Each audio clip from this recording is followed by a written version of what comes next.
السلام علیکم ورحمۃ اللہ وبرکاتہ۔ میں آپ سب کا دینی بھائی افو خان اتر پردیش الہ آباد سے۔ تو سامعین، آج کل آپ لوگ جانتے ہوں گے کہ آج کے معاشرے میں ایک ایسا باطل جو فرقہ ہے وہ لوگوں کو گمراہ کر رہا ہے، جس فرقے کا نام لوگ عام طور سے کہتے ہیں اہل قرآن۔ حالانکہ یہ اہل قرآن تو نہیں ہے، یہ ہے منکرین حدیث، یعنی کہ ان کا دعویٰ یہ ہے ہم صرف قرآن کو مانتے ہیں، اور جو چیزیں آئی ہوئی ہیں قرآن میں ہم صرف اتنا ہی مانیں گے۔ یعنی کہ جو قرآن ہے وہ جس کو کہہ رہا ہے کہ بھیا یہ کرنا چاہیے، یہ حلال ہے، تو ہم خالی اتنا مانیں گے۔ اگر جو قرآن ہے وہ کہہ رہا ہے یہ بھیا نہیں کرنا چاہیے، حرام ہے، تو ہم خالی اتنا ہی مانیں گے۔ یعنی کہ ہم جو مین چیز ہے، جو آسمانی جو بک ہے وہ ہے قرآن، تو ہم خالی قرآن کو مانیں گے، نبی صلی اللہ علیہ وسلم کی جو حدیث ہے اس کو نہیں مانیں گے۔ اور صاف صاف انکار تو یہ لوگ نہیں کرتے ہیں کہ نہیں نبی کی حدیث ہی نہیں مانیں گے، بلکہ گول گول بہانے سے گھما پھرا کے انکار کرتے ہیں کہ ہم اس حدیث کو نہیں مانیں گے جو قرآن سے ٹکراتی ہے۔ اللہ اکبر! گویا ان کا جو مین جو عقیدہ ہے وہ اتنا گندا ہے کہ اوور آل جو ان کا عقیدہ ہے وہ یہ بھی قرآن میں جو آیا ہے ہم وہ مانیں گے، جو حدیث میں آیا اس کو نہیں مانیں گے۔ اور جب ان سے پوچھو کہ بھیا اللہ سبحانہ و تعالیٰ قرآن میں فرماتا ہے کہ جو نماز ہے اس کو قائم کرو، تو نماز کا تم لوگ اپنی عقل سے قائم کر لو گے کیا؟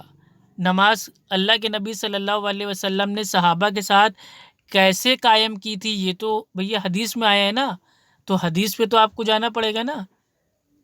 اسی طریقے سے بہت سارے مسائل ہیں۔ وضو، کیا یہ وضو ہمیں مطلب کیسے کرنا ہے، کن کن چیزوں سے وہ ٹوٹ جاتا ہے یا کن کن چیزوں سے نہیں ٹوٹتا ہے، یہ سب باتیں تو حدیث سے ہم کو پتہ چلیں گی۔ تو یہ سب تو آیا نہیں ہے آسمانی بک میں، قرآن میں۔ تو پھر تو ان کی یہ جو منطقی جو دوگلی باتیں ہیں کہ ہم صرف قرآن کو مانیں گے، ہم اہل قرآن ہیں، ایکچول میں وہ ہیں منکرین حدیث، جو حدیثوں کا انکار کرتے ہیں۔ آئیے ان کے رد میں ایک بہت ہی الحمدللہ زبردست حدیث میں پیش کرتا ہوں، جس سے ان کے دماغ کی جو بتی ہے وہ آن ہو جائے گی، جل جائے گی۔ اور یہ حدیث آتی ہے جامع ترمذی میں، اور حدیث کا نمبر ہے 2664، یعنی کہ 2664۔ آئیے اس کو سٹارٹ کرتے ہیں۔ مقدام بن مادی کرب رضی اللہ عنہ کہتے ہیں کہ رسول اللہ صلی اللہ علیہ وسلم نے فرمایا، خبردار رہو، قریب ہے کہ کوئی آدمی اپنے آراستہ تخت پر ٹیک لگائے بیٹھا ہو اور وہ کہے ہمارے اور تمہارے درمیان فیصلے کی چیز بس اللہ کی کتاب ہے، اس میں جو چیز ہم حلال پائیں گے بس اسی کو حلال سمجھیں گے، اور اس میں جو چیز حرام پائیں گے بس اسی کو حرام جانیں گے۔ یاد رکھو، بلا شک و شبہ رسول اللہ صلی اللہ علیہ وسلم نے جو چیز حرام قرار دے دی ہے وہ ویسے ہی حرام ہے جیسے کہ اللہ کی حرام کی ہوئی چیز۔ جامع ترمذی حدیث نمبر 2464۔ یہ حدیث صحیح ہے۔ الحمدللہ، نعرے تکبیر، اللہ اکبر۔ تو یہ جو انکار کرتے ہیں حدیثوں کا، ان کے لیے الحمدللہ حدیث سے ہی رد ہے کہ اللہ کے نبی صلی اللہ علیہ وسلم نے فرمایا کہ اگر کوئی شخص اگر وہ تخت کے اوپر بیٹھا ہے اور وہ یہ کہہ رہا ہے کہ آپ کے ہمارے بیچ جو فیصلہ ہے وہ صرف ہوگا قرآن سے، اور ہم صرف قرآن کی مانیں گے، قرآن میں اگر ہے کہ یہ چیز ہم کو کرنا ہے، حلال ہے تو حلال مانیں گے، حرام ہے تو حرام مانیں گے، تو قرآن کو صرف جو فیصلہ بناتے ہیں، ان کے لیے نبی صلی اللہ علیہ وسلم نے فرمایا کہ جو میں اگر کسی چیز کو کر دیتا ہوں حلال یا حرام، تو وہ بھی گویا الحمدللہ ویسا ہی ہے جیسے اللہ سبحانہ و تعالیٰ نے کسی چیز کو حلال یا حرام کیا ہو۔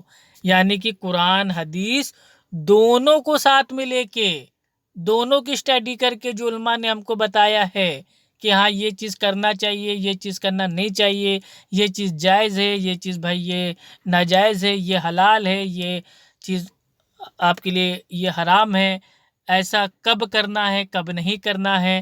تو یہ ساری چیزیں جو ہیں یہ قرآن اور حدیث کو دونوں کو ساتھ میں جمع کر کے جو فیصلہ ہے وہ مانا جائے گا. خالی قرآن کو سامنے رکھ کے فیصلہ نہیں کیا جائے گا. جس کے اوپر قرآن نازل ہوا، آخری نبی محمد صلی اللہ علیہ وسلم، آپ صلی اللہ علیہ وسلم نے بھی جس چیز کو حلال یا حرام کیا ہے اس کو بھی ساتھ میں لے کے ہمیں چلنا ہے. تو گویا ہمیں قرآن حدیث دونوں لے کے چلنا ہے، کیونکہ نبی صلی اللہ علیہ وسلم نے فرمایا تھا میں تمہارے بیچ میں 2 چیزیں چھوڑ کے جا رہا ہوں، ایک اللہ کی کتاب اور ایک نبی صلی اللہ علیہ وسلم کا فرمان، یعنی کہ قرآن و سنت، یعنی کہ اللہ سبحانہ و تعالیٰ کا کلام قرآن اور اللہ کے نبی صلی اللہ علیہ وسلم کی سنت یعنی کہ حدیث، قرآن حدیث. تو قرآن حدیث پہ جو واقعی میں عمل کر رہا ہے صحابہ کے منہج کے مطابق، وہ ایکچول میں ہے اہل قرآن، اہل حدیث، اہل سنت، اہل توحید. تو اس کو کہا جائے گا، نہ کہ خالی نام کے لیے ہم کہہ دیں کہ ہم تو اہل قرآن فرقے کے ہیں، ہم تو منکرین حدیث ہیں، پھلا ہیں ڈھما ہیں. تو اس سے کوئی فائدہ نہیں ہے نا. تو بھیا قرآن حدیث دونوں کو ساتھ میں لے کے چلنا ہے، تب دین ہمارے سمجھ میں آئے گا. ورنہ اپنی عقل سے دین کو اور بنا حدیث کی، بنا اللہ کے نبی صلی اللہ علیہ وسلم کی قرآن کی آیت کو اگر سمجھنے بیٹھیں گے بنا نبی کے، تو ہم قرآن کو پڑھنے سے ہو سکتا ہے سیدھی راہ سے ہٹ جائیں، کیونکہ قرآن ہی کہتا ہے کہ یہی قرآن پڑھ کے لوگ سیدھی راہ پہ آتے ہیں اور اسی قرآن کو پڑھ کے لوگ گمراہ ہو جاتے ہیں. تو سیدھی راہ پہ آنے کا پیمانہ کیا ہے کہ جیسے نبی نے صحابہ کو سمجھایا قرآن ویسے سمجھنا ہے، تب تو ہم سیدھی راہ پہ آ جائیں گے. اور نبی سے ہٹ کے اگر اپنی عقل سے قرآن کو سمجھنے چالو کر دیں گے تو بھیا گمراہ ہو جائیں گے. تو اللہ سبحانہ و تعالیٰ ہم سب کو قرآن حدیث دونوں پہ عمل کرنے والا بنائے، اور جو یہ اہل قرآن ہیں، منکرین حدیث ہیں، جو یہ باطل جو فرقے ہیں، لوگ ہیں، ان سے اللہ سبحانہ و تعالیٰ ہماری امت کے بھولے بھالے بھائی بہنوں کی حفاظت کرے. السلام علیکم ورحمۃ اللہ وبرکاتہ.